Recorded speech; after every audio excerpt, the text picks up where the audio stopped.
The ability to stay on course, on task, and on mission to execute our vision is one of the primary things that separates those who fulfill their dreams and passions and those who continue to work and work and work but never see their dreams come true.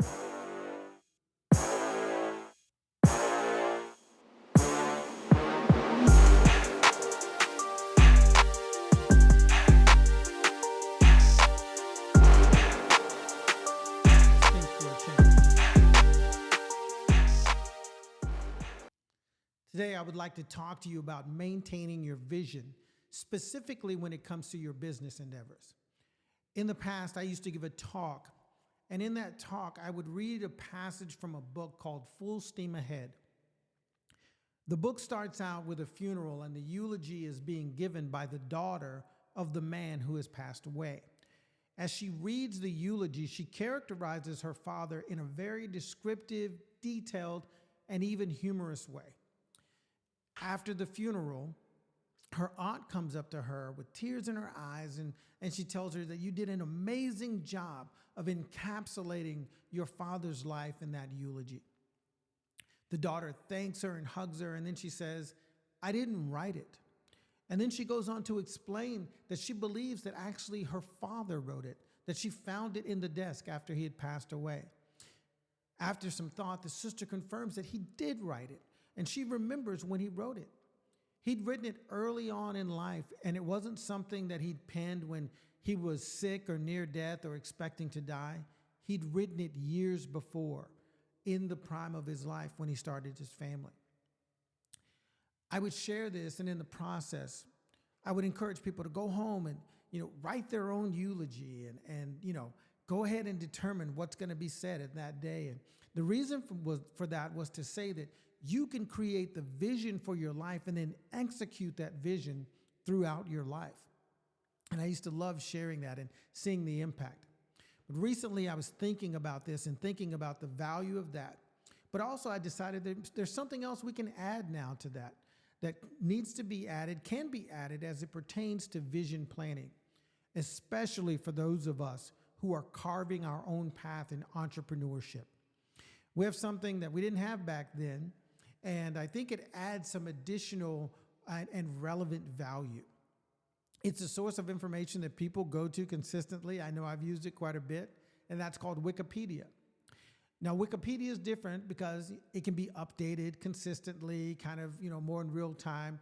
And from what I understand, you can have lots of different contributors to it, but I don't really care about that part. What I do know is that you can establish the history and the current state of where you and where your business is and put it out there publicly in a way that creates this level of accountability. It's another way to write the vision and make it plain so whoever reads it can run. Who knows if anyone's going to go read your wiki page, but that doesn't matter. If you have the success that you should, people will be.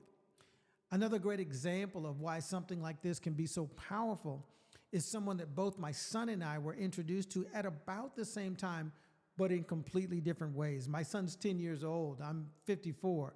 I read about this individual in a book on productivity. My son discovered this individual in a place where he's had his success, and that's on YouTube. I won't go into all the detail because I don't have all the facts memorized, but the bottom line is there's this young man who had a YouTube channel, and he was having some minimal success at growing his following and doing things to attract people to his channel and having subscribers. But he set some goals, and in addition to setting the goals, he recorded some videos for his YouTube channel saying what he was going to accomplish, how many followers he was going to have, how many downloads, all of these things. He recorded those videos, he uploaded them, and then he put in a future date for them to publish and be available to his listeners.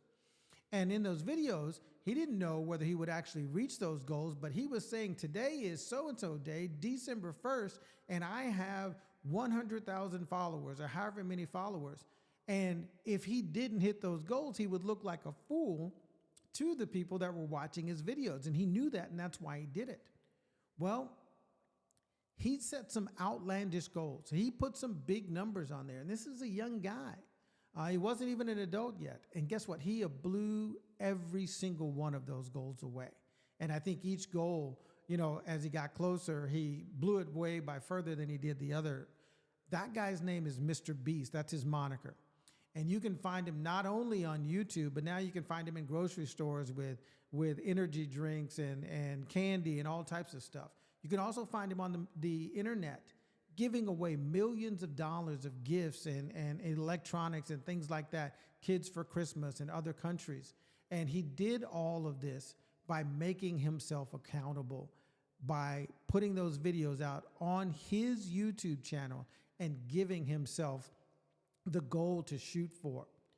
This is what I call beginning with the end in mind, and we've all heard that before. I have a friend, a great friend and brother. His name is Kurt Francis.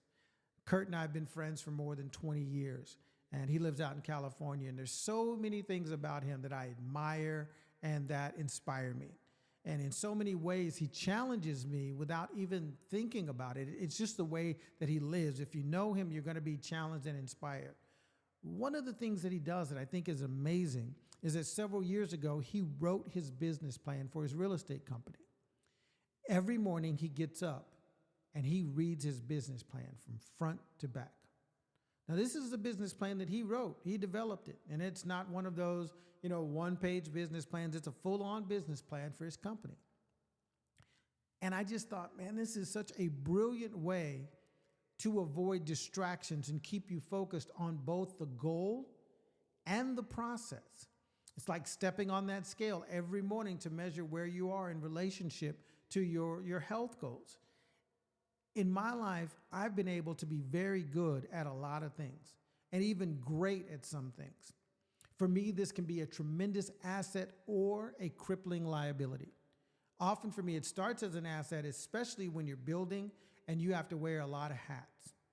Along the way, it can slide over to that liability column as the need to be more selective and more focused on what gets your energy and attention, and that becomes more important. I can be easily distracted by other people's needs, supporting their visions, or a variety of things. And recently, for example, I had a meeting with a few entrepreneurs and I really liked them. They were pitching me on an opportunity that they were excited about and wanted to explore partnership or collaboration. Against my nature, I told them I loved their idea. I loved their enthusiasm, but it had nothing to do with my vision and my direction and where I am right now. And it would be a poor use of time to continue in this discussion.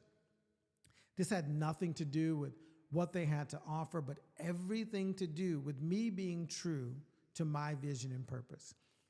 In the past, it would have been difficult for me to make that statement and not entertain their desire to work together. Another story I'd like to share with you is that of the 2011 Dallas Mavericks. Now, of course, this is my favorite basketball team, since all of my favorite teams are from Dallas, or at least from Texas. The Dallas Mavericks never won an NBA championship. And in this particular year, no one had expected that would change, except one person. Now, Dirk Nowitzki, he's a future Hall of Famer. He was the face of the franchise and had been for many years at this point. He's a superstar. The team had added some young, exciting talent, and they'd also brought in some seasoned veteran players, but they really didn't have any other major superstars. And in this era of the NBA, you typically have to have at least 3 superstars on your team to dominate in the league and win. Well, of course, I wouldn't be sharing this if the end of the story wasn't the fact that the Mavericks won the title that year. They swept Kobe Bryant and the Lakers. They dominated LeBron James and Dwayne Wade with the Miami Heat, and they brought home the championship.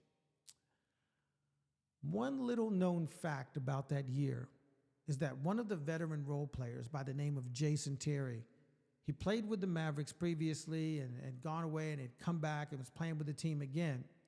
Prior to the season, he got a tattoo on his bicep. And that tattoo was a tattoo of the NBA championship trophy. And it was dated 2011, Dallas Mavericks champions.